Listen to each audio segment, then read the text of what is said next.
আমাদের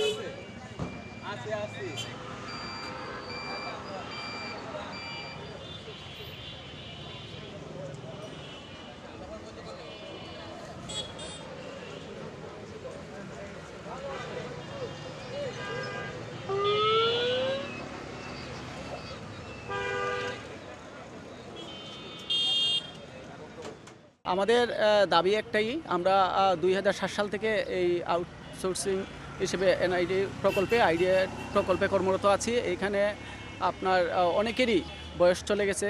এখন বিভিন্ন সময় বিভিন্ন সচিব মহোদয়, কমিশনার মহোদয় আমাদের আশ্বস্ত করেছেন আমাদের রাজস্বকরণ করবেন, কিন্তু বিভিন্ন সময় নির্বাচন পরবর্তী ওনারা কোনো পদক্ষেপ নেন না। তাই আমরা এখানে সবাই একটা দাবি নিয়েই আজকে শান্তিপূর্ণ মানববন্ধন কর্মসূচি পালন করতেছি। আমাদের মূল দাবি হচ্ছে আমাদেরকে রাজস্ব খাতে স্থানান্তর করা হোক। আমরা 17 বছর ধরে আমাদের হাতে গড়া এনআইডি কার্যক্রম পরিচালনা করে আসছি এবং শুক্র শনিবার সহ বিভিন্ন সময় স্যারদের আদেশে আমরা আমাদের দায়িত্ব নিষ্ঠার সাথে পালন করে আসছি। আমরা কিন্তু 2007 থেকেই হালনাগাদ করে আসতেছি। তারপর তো অফিসিয়ালিভাবে 2016 থেকে এই পর্যন্ত আমরা আছি। তো এই পর্যন্ত এই নির্বাচন অফিসে যে ধরনের কাজ হালনাগাদ করা, এই voter center, voter list, migration, সংশোধন, যাবতীয় যা আমরা এই ডাটা এন্ট্রি অপারেটররাই করছি। তো এই পর্যন্ত যা করে আসছি আমাদের এখানে অনেকটাই অবদান।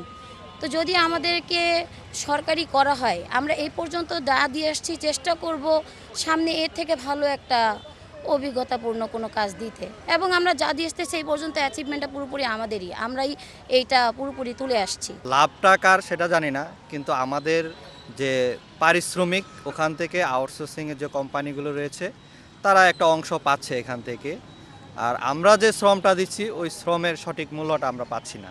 তো আমরা যেহেতু নির্বাচন কমিশনে আছি এবং তারা আমাদের যে প্রকল্প, ওই প্রকল্প আমাদের নির্বাচন কমিশনের আন্ডারে আমরা থাকি, আমরা কেন আউটসোর্সিংয়ে যাব? এখানে তো থার্ড পার্টির কোনো প্রয়োজন নাই। তো আমরা সকল কাজই তো করে আসতেছি, হালনাগাদ বলেন, নির্বাচন বলেন, বা যে কোনো এনআইডির কাজ সব কিছুই আমাদের হাত দিয়ে হচ্ছে। তাহলে আমাদেরকে নির্বাচন কমিশনের প্রকল্পতে নিতে সমস্যা কী? আর পাশাপাশি আমাদেরকে যদি আত্মীয়করণ করা হয়, রাজস্ব করা হয়, আমি মনে করি নির্বাচন কমিশনে একটা দক্ষ জনবল পাবে। আমরা সবাই এখানে যারা আসছি সবাই দক্ষ, দীর্ঘদিন যাবৎ আমরা নির্বাচন কমিশনের সাথে আছি, এনআইডির সাথে আছি। সো আমরা চাই, আমাদের একটাই দাবি, আমাদেরকে নির্বাচন কমিশনের প্রকল্পতে নেক এবং আমাদেরকে আত্মীয়করণ করা হোক।